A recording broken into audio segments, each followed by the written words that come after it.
झारखंड में होने वाले विधानसभा चुनाव के लिए एनडीए फोल्डर में आजसू, जनता दल यूनाइटेड और लोजपा रामविलास को लेकर सीटों को फाइनल कर लिया गया है और कभी भी इसकी घोषणा की जा सकती है, ऐसा भारतीय जनता पार्टी के सूत्रों से जानकारी मिल रही है।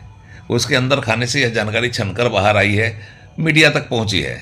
सीट शेयरिंग के फार्मूला के आधार पर एनडीए गठबंधन की जो सीटें तय हुई हैं उसमें आजसू को 9 सीटें मिली हैं, जनता दल यूनाइटेड को 2 और रामविलास पासवान वाली जो पार्टी है, जो चिराग पासवान जिसके अभिनेता हैं, लोक जनशक्ति पार्टी रामविलास को 1 सीट मिली है। हमको जो जीतन राम मांझी की पार्टी है उसको 1 भी सीट नहीं दिया गया है, छोड़ दिया गया है, जिसकी वजह से जीतन राम मांझी नाराज चल रहे हैं। वैसे जनता दल यूनाइटेड भी 2 सीटों से संतुष्ट नहीं है और चिराग पासवान की पार्टी भी 1 सीट पर सहमत नहीं है, वह भी संतुष्ट नहीं है। यह पार्टी अपने स्तर से चुनावी तैयारियों में लगी है और हमने तो जीतन राम मांझी की जो पार्टी है उसने ऐलान कर दिया है कि वह अपना उम्मीदवार उतारेगी, कई सीटों पर झारखंड में उम्मीदवार उतारेगी।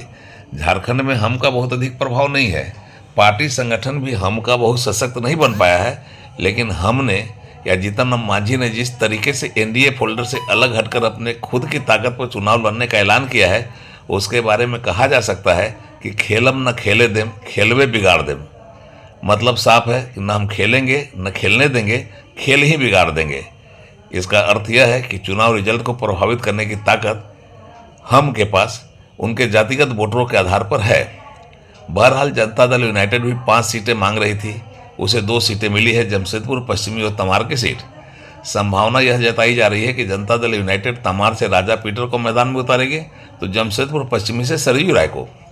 यहाँ यह बता देना कुछ ज़्यादा प्रासंगिक है कि राजा पीटर और सरयू राय को मुख्यमंत्रियों को हराने का गौरव प्राप्त है।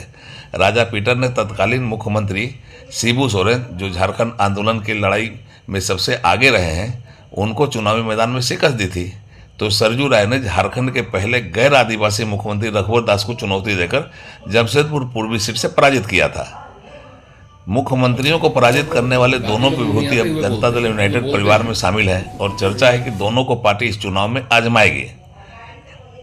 रामविलास पासवान की जो पार्टी है, लोक जनशक्ति पार्टी रामविलास, ने भी कई सीटों पर अपनी दावेदारी की थी और यह भी कह दिया था कि अगर एनडीए फोल्डर में बात नहीं बनी तो पार्टी स्वतंत्र रूप से झारखंड में चुनाव लड़ेगी और सभी सीटों पर उम्मीदवार देने पर विचार करेगी, क्योंकि झारखंड में उनकी पार्टी का अपना जनाधार है, पार्टी सशक्त स्थिति में है। उनके पिता स्वर्गीय रामविलास पासवान ने यहाँ पर पूरे दमखम के साथ अपनी पार्टी को सींचा है, इस क्षेत्र में अपना काम किया है, तो इसके आधार पर उनकी पार्टी सशक्त स्थिति में हो, चुनाव लड़ने की स्थिति में है। सभी सीटों पर चाहे तो पार्टी उम्मीदवार उतार सकती है, लेकिन उनके दावे को भारतीय जनता पार्टी ने बहुत गंभीरता से नहीं लिया और उनके लिए सिखाड़ी पाड़ा की सीट देने की पेशकश कर दी है। बात अब आजसू की। भारतीय जनता पार्टी ने अपने सहयोगियों के लिए जिन 12 सीटों को छोड़ा है उनमें 9 सीटें आजसू को दी है। झारखंड के जिन सीटों को भाजपा ने आजसू को दिया है उनमें सिल्ली, रामगढ़, गोमिया, टुंडी, मांडू, लोहरदग्गा, ईचागढ़, जोगसलाई और पाकुड़ की सीट आजसू के खाते में गई है।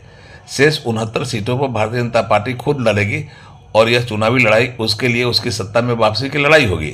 अब देखने लायक बात यह होगी कि नाम की घोषणा और सीटों की घोषणा के बाद जो गठबंधन दल हैं, आजसू, लोजपा रामविलास और भारतीय जनता पार्टी और जनता दल यूनाइटेड, इनके बीच में क्या प्रतिक्रिया होती है। वैसे जिस तरीके से लोग जनशक्ति पार्टी और हम के अलावा जनता दल यूनाइटेड में असंतोष है सीटों को लेकर, लगता है कि नाम की घोषणा होने के बाद गठबंधन में ही पहले मुकाबला होगा और तब गठबंधन चुनाव मैदान में मुकाबले के लिए जाएगा।